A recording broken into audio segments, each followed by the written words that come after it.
রাজ্যের special executive চাকরি প্রার্থীদের মেরিট লিস্ট আউট করার সম্ভাবনা আছে এডিসি নির্বাচনের আগে।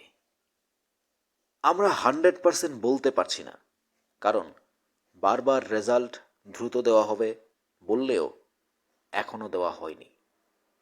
তাই রাজ্য রাজনীতির যে পরিস্থিতি, তাকে সামনে রেখেই স্পেশাল এক্সিকিউটিভদের ভাগ্য হয়তো এডিসি নির্বাচনের আগেই খুলে যেতে পারে, সেই সম্ভাবনাই রয়েছে। কারণ তিপ্রামথা বিজেপির যে এডিসি নির্বাচনে কে 28টা সিট দখল করবে এই নিয়ে যখন রাজ্য রাজনীতি তোলপাড় চলছে, যখন এমএলএ ভার্সেস মিনিস্টার অর্থাৎ তিপ্রামথা ভার্সেস বিজেপির যে তুমুল কথার লড়াই এবং এডিসিতে ঝাঁপানো হয়েছে যে 28টা সিট কারা দখল করবে, সেই জায়গাতে রাজ্যের নতুন নতুন চাকরির নিয়োগ কিংবা অফার সেগুলো দ্রুত দেওয়া হচ্ছে এবং চলছে। ট্যাট পরীক্ষার্থীদের ফর্ম ফিল আপ চলছে, যারা উত্তীর্ণ হয়েছে তাদের চাকরি দিয়ে দেওয়া হবে, এবং যারা টিসিএস কমপ্লিট হয়েছে তাদেরকে দিয়ে দেওয়া হয়েছে গতকাল অফার, এবং সমস্ত ক্ষেত্রেই যারা বাকি রয়েছেন তাদেরকে দেওয়া হচ্ছে। তাই স্পেশাল এক্সিকিউটিভ বড় রিক্রুটমেন্ট, সেখানে 6,067 জন। মাননীয় সুশান্ত চৌধুরী মন্ত্রী তিনি কিছুদিন আগে বলেছিলেন যে স্কুটিনি চলছে। তো সামনে যেহেতু এডিসি নির্বাচন, একটা রাস্তা তাদের জন্য খোলা আছে। যেহেতু রাজ্যের জনজাতি এরিয়া থেকে শুরু করে সমতল সমস্ত জায়গায় এই স্পেশাল এক্সিকিউটিভের চাকরি প্রার্থীরা পরীক্ষা দিয়েছে, সেখানে সমতল আর এডিসির কোনো ভাগ নেই, প্রত্যেকেই আছে। তাই স্পেশাল এক্সিকিউটিভটা একটু গুরুত্বপূর্ণ হয়ে উঠেছে রাজ্য রাজনীতির। যেহেতু আগামী দিনে এডিসি ইলেকশন রয়েছে, তার আগে হয়তো বা রেজাল্টটা দিয়ে সরকারও কিছুটা সামনের দিকে এগিয়ে যেতে চায়। আর এডিসি নির্বাচনেও যারা আছে, সরকার চাকরিগুলো দিয়ে কিংবা এডিসির উন্নয়নের জন্য কাজ করে, সরকারও চাইবে তাদের জায়গা দখল করতে, তিপ্রামথাও চাইছে তারা তাদের মতো করে কাজ করতে।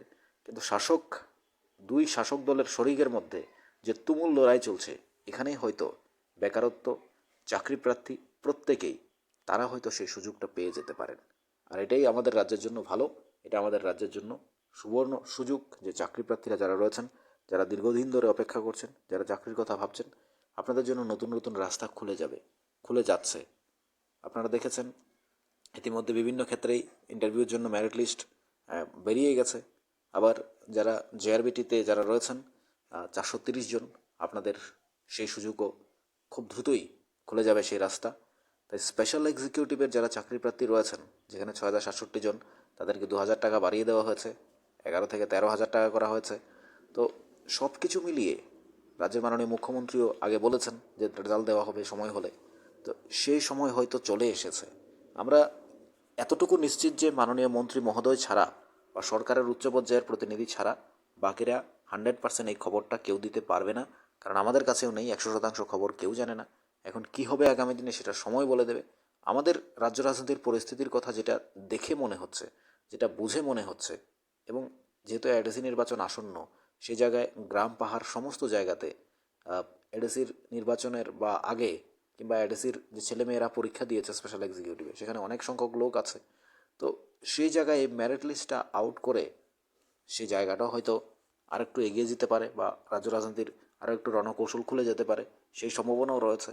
তো সব কিছু মিলিয়ে মন্ত্রী মহোদয়রা যখন বলবেন তখনই জানা যাবে যে কখন রেজাল্ট দেবে। কিন্তু তার আগে আমরা কেউ 100% বলতে পারবো না। কিন্তু রাজ্য রাজনীতির পরিস্থিতি দেখে মনে হচ্ছে কিছুটা হলেও সম্ভাবনা রয়েছে, কিছুটা হলেও রাস্তা খুলে যেতে পারে, কিছুটা হলেও সম্ভাবনা দেখা দিচ্ছে স্পেশাল এক্সিকিউটিভ চাকরি প্রার্থীদের।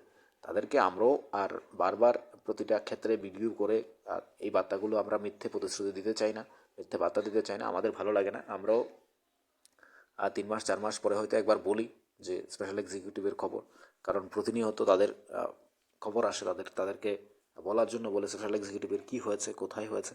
আমরা মিথ্যে কোনো কিছু বলতে পারবো না, শুধুমাত্র সম্ভাবনাটাই দেখছি যে স্পেশাল এক্সিকিউটিভের হয়তো কিছুটা সম্ভাবনার দৌড় খুলে গেলেও যেতে পারে।